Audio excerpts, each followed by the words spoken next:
Bieži vecākiem ir jautājumi par to, kā zīdainīti mazgāt upsīti. Un ko es ieteiktu obligāti, cik vien var izmantot tieši tekošu ūdeni, jo salvetes izmantojam tikai brīžos, kad ūdens nav pieejams. Un kas mums ir jāzina, kā mazulīti turēt?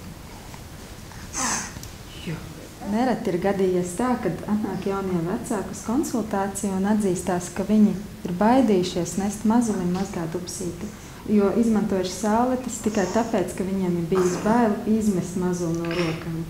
Un tāpēc mēs paskatīsimies, kā pareizi turēt mazuli, kā turēt meiteni, kā turēt puisīti, kad mēs mazgājam dupsīti.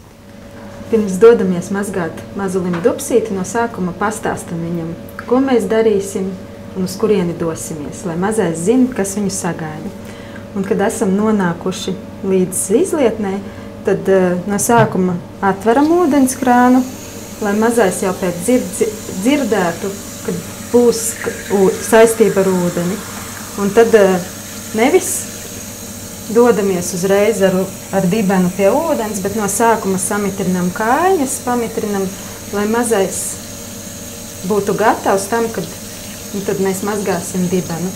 Un tad liekam dupsīti zem ūdens un noskalojam.